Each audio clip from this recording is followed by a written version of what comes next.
I may not be what you want, Yeah, but I'm all you'll ever need. kids in Brooklyn. Hey, what's going on, everyone? Welcome back. Today, I'm gonna pop open that valve cover and let's get a valve adjustment done. Never done that before in my life, and I did find a write-up on it, so I'm gonna post a link below for all those who've never done it. But that write-up was good enough for me to feel confident enough to try it, so let's get into it. So I jacked up the car this morning. I'm gonna attempt to do a valve job. I've never done that, a valve adjustment, so I will attempt it today. Let's see if I can pull this off. So I've been working on this valve adjustment job, right? I've never done it before. I had ordered a special tool to allow it to be easier to be done. It never came in, so I'm just doing it with a standard, wrench, a ratchet, a flathead, and I'm using. What I'm doing is my feeler gauge, right? So I put in the gauges on these skunk tools.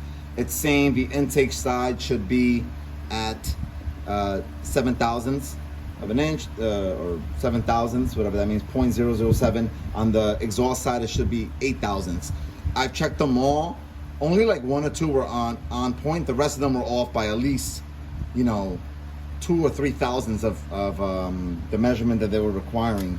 So it required me to do them all, so I'm glad I did it. One of the things that I did to try to avoid that is I actually used a 10 millimeter open end wrench. So once I had it in place, I would actually just use this wrench to tighten it enough so that when I'm actually torquing them down, it doesn't completely move the adjustment and all that. The tool that I ordered was supposed to be like a 10 millimeter with like a hole in it that allows me to do that with the screwdriver in it. Never came in, they canceled the order. So I'm just doing it the old fashioned way. It's supposed to make the job easier. But all in all, it's not a terrible job. I'm actually done doing them all. Now I just have to put the car valve cover back together, clean this all up, put some RTV, let it sit for at least an hour and a half or so, and then I'll start it up and hopefully that it sounds and feels better. One more thing when you're doing this job, right? You've got to put these at top dead center, and the firing order is 1, 3, 4, 2. I'm gonna put the link below for the write-up, a fantastic write-up that somebody else did that is allowing me to do this job. Without that, I probably wouldn't have figured it out myself. But one of the things I did was I actually took an extension and I dropped it in. So I was taking out the spark plug, dropped in the extension, and as I spun the motor, not only was I looking for the markings to be where they're supposed to be, but also I was looking to see how high up the extension was going, to make sure that the piston itself was at the very top peak of it.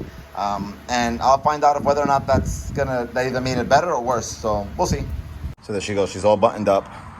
I purposely leave something out. I'm a very visual person. This lets me know that in about an hour or so before I start the car, I want to torque down all these bolts. They're just snug down right now. And then once the gasket sealer sets, I'll torque it down a little bit. But I'm excited to see how she starts. I'll see if I have a difference in sound. Not really performance, it's more sound. There she goes. She's all buttoned up, everyone. I just started her up. Instantly, I can hear a difference in the idle. The idle sounds very, very smooth. While I drive the car, I still heard a little bit of drivetrain noise, but at this point, I do believe it's just the skunk two camshafts. It's not gonna sound like stock, and that's what it is. It felt really good. I don't know if my butt dyno was wrong, but it even felt like it moved a little better. But very happy with the job I did on it. First time doing the job, and what can I tell you? It wasn't that difficult. You take your time doing it. You follow the instructions. And I feel very happy and confident to say now that I can do a valve adjustment. So don't be afraid to do that. Follow that instruction below that I found. And man, that guy, whoever that guy was, his name is on that write-up. He did a fantastic, phenomenal job of explaining how to get it done and do it right and feel comfortable doing it. Now, what's up next? I went ahead and ordered a light and flywheel like I had stated a couple videos before. I went ahead with a new flywheel and it came in. It's a ACT flywheel. It's not the 8-pounder, it's a 12-pounder, so it's going to be definitely less than what the factory 18 pounds it is. So it should rev nice. It should still be very comfortable for the day-to-day use, and give me a good amount of transfer power to the wheels now. What it does is lighter inertia to spin that motor. I also ordered a new full 3-inch exhaust from 1320.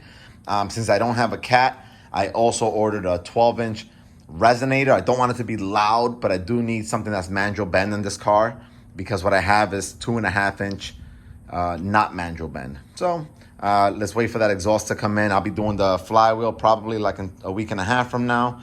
Not looking forward to it because there's gonna be a lot that's gotta come out to do that. And then I'll do the exhaust. I'll add the fuel pressure regulator, which I ordered already. I'll put that in there, and then I gotta go hit up Jason from Smurf Tune to get her retuned so that we can see if it makes any difference in power with those little upgrades that I'm doing to it. But like always, thank you guys for watching, for subscribing. Thank you for all that you do to keep this process going. Thank you. Peace.